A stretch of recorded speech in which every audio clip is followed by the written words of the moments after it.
Olá, seja muito bem-vindo ao canal a mais uma história da realeza e da vida real, a história de Frederica Amália Guilhermina Vitória. Para o público, ela sempre foi conhecida como Princesa Vitória, mas entre a família era chamada de Moreta ou Pequena Vicky. Era princesa da Prússia e princesa de Excalburgo-Lipa. Realeza da minha internet. Peço que você colabore com o nosso canal. Sua contribuição significa a manutenção e até ampliação do nosso trabalho. E se puder, se torne um membro. Aí você nos ajuda ainda mais e tem conteúdos exclusivos para você. E vamos lá. A princesa era a quinta filha do príncipe herdeiro Frederico da Prússia e de Vitória, princesa real do Reino Unido.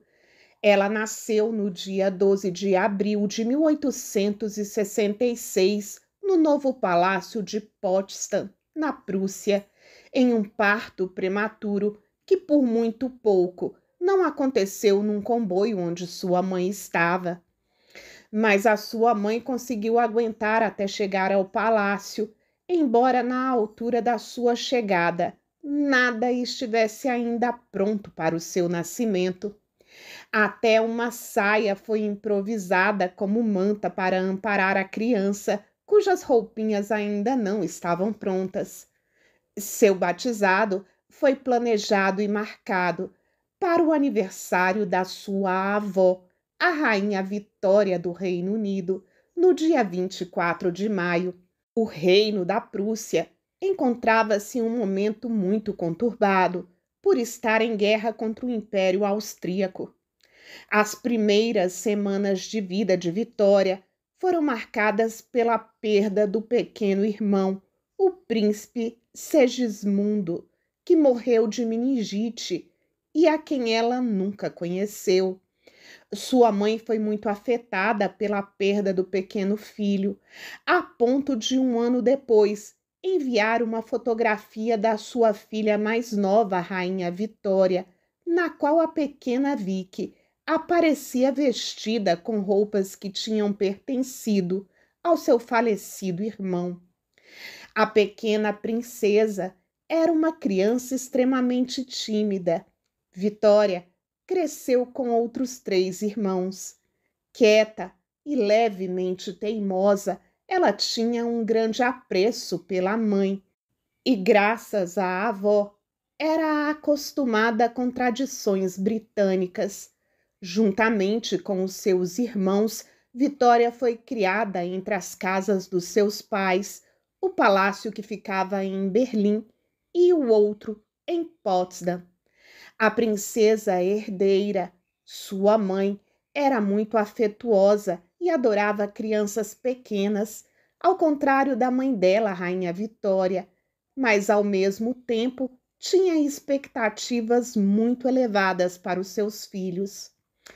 Observava atentamente o seu comportamento, desenvolvimento e educação, algo que a colocava em confronto com os costumes e tradições da corte prussiana, onde os pais raramente se envolviam na educação dos filhos.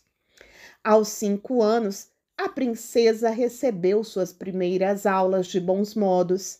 Ela estudava em casa ao lado dos irmãos e tinha lições de etiqueta e sobre a aristocracia europeia. Em seu tempo livre, desenvolveu gosto por ginástica, dança e especialmente tênis. O desporto era mesmo o que a pequena princesa mais gostava de fazer, uma vez que nunca mostrou grande aptidão para disciplinas mais acadêmicas, sendo descrita como uma aluna pouco empenhada e complicada. Mais tarde, no seu livro de memórias, a princesa admitiu que era preguiçosa e amuava com frequência, o que fazia com que os seus professores perdessem a paciência. Apesar de não ter muita paciência para a sala de aula, Vitória sempre foi considerada muito doce no geral, bem comportada. Em março de 1878, realizou-se a sua cerimônia de confirmação na Igreja Luterana. A pequena Vicky sempre teve uma relação próxima com a sua avó materna, Rainha Vitória, a quem visitava com alguma regularidade na Inglaterra.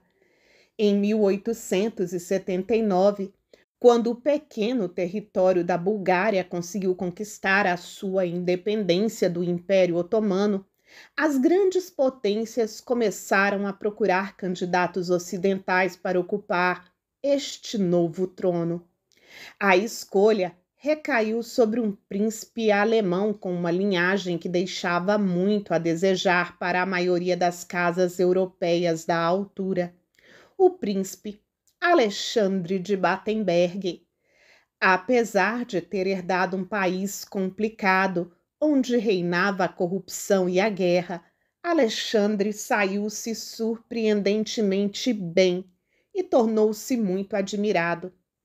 A rainha Vitória tinha enviado uma carta à sua filha, onde sugeria que Alexandre seria um bom partido para a pequena Vicky. A princesa herdeira da Alemanha concordou e, durante a visita de Alexandre, convidou-o à sua casa. Na altura, com 16 anos de idade, a pequena Vicky não era considerada bonita. Ainda muito jovem, deixou-se levar pelos elogios que a sua mãe e a avó faziam ao jovem príncipe e apaixonou-se por ele.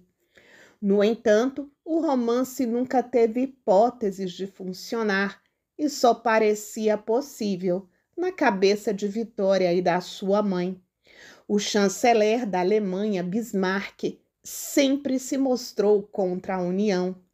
O pai de Vitória, assim como toda a sua família paterna, eram também completamente contra o casamento, devido ao fato de Alexandre ser filho de uma plebeia.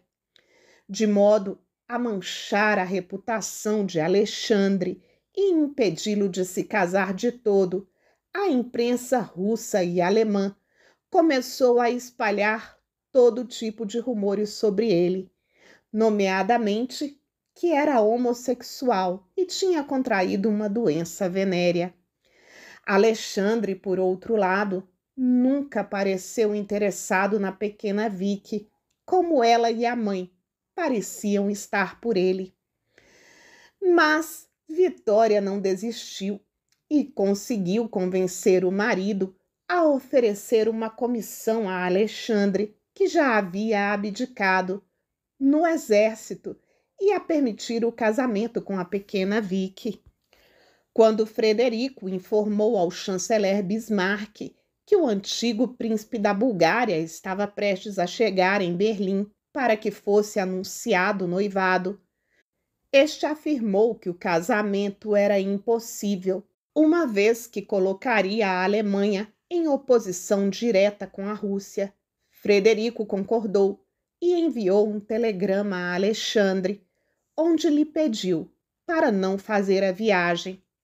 Dessa forma, por mais que seus pais desejassem que a pequena Vicky assinasse o sagrado matrimônio com o príncipe búlgaro, o avô da jovem foi expressamente contrário à união. Com a forte oposição, portanto, o casamento nunca aconteceu. A questão do casamento chegou ao fim no momento em que Alexandre surpreendeu a todos e se casou com a sua amante, uma cantora de ópera. Quando os planos para casar com o príncipe Alexandre foram finalmente postos de lado, a pequena Vicky já tinha completado 23 anos, uma idade que, na altura, era considerada avançada para contrair um casamento vantajoso. Alguns outros pretendentes foram considerados, mas eram descartados à medida que não atendiam os interesses do Estado. Já fragilizada psicologicamente devido ao fim das suas esperanças de casamento com o príncipe Alexandre de Battenberg, a pequena Vicky começou a sofrer de graves problemas de autoestima e virou-se para as dietas extremas e exercícios físicos em excesso, numa tentativa de melhorar a sua imagem física. Em junho de 1889, a sua mãe decidiu enviá-la para a Inglaterra para passar uma temporada com a avó. Ela acabou por se casar com o príncipe Adolfo de Echaumburgo-Lipa no dia 19 de novembro de 1890. Adolfo foi regente do Principado de Lipa entre 1895 e 1897. Dessa união, nasceu apenas um filho que já nasceu sem vida no primeiro ano de casamento. Em um relacionamento arranjado, visando alianças políticas, como sempre, os dois nobres não foram muito felizes. O casal nunca mais conseguiu gerar filhos e o príncipe morreu em 1916, deixando uma princesa viúva e frustrada para trás. Ainda que o casamento entre nobres e civis não seja algo tão comum assim na vida real, existem aqueles que, por amor, decidem abandonar suas coroas e viver uma vida simples. Foi o caso de Frederica Amália Guilhermina Vitória, a princesa da Prússia. Vitória voltou a casar-se, desta vez com Alexander Zubov, um refugiado russo, 35 anos mais novo do que ela, escandalizando a todos. Rápido e sorrateiro, o homem desperdiçou grande parte do dinheiro com trivialidades e afogou a princesa em um enorme mar de dívidas. Eventualmente, graças ao gatuno que sequer voltava para casa à noite, a pequena Vicky se viu obrigada a vender todos os seus bens em um leilão. A venda, entretanto, não foi tão bem quanto era esperado e, no final, não pagou nem metade das dívidas do casal. A pequena Vicky, então, saiu do palácio de Schaumburg e mudou-se para um quarto mobiliado na parte suburbana de Bonn, uma cidade da Alemanha. A essa altura, o amor que sentia por Alexander já não era mais o suficiente e a princesa queria se divorciar. Sem contar que, segundo ela, as relações conjugais não existiam mais. O casal estava prestes a divorciar-se quando ela morreu, no dia 13 de novembro de 1929. Nessa altura, a sua situação financeira estava num estado precário. Assim, poucos dias antes do anúncio público do divórcio, a princesa deu adeus a esse mundo. Ela ficou gravemente doente com pneumonia e morreu sozinha, triste, infeliz e pobre. E quais são as suas conclusões sobre a nossa história de hoje? Aqui a conclusão do vídeo é por sua conta. Aguardo você nos nossos comentários. Obrigada pela sua companhia em mais um vídeo.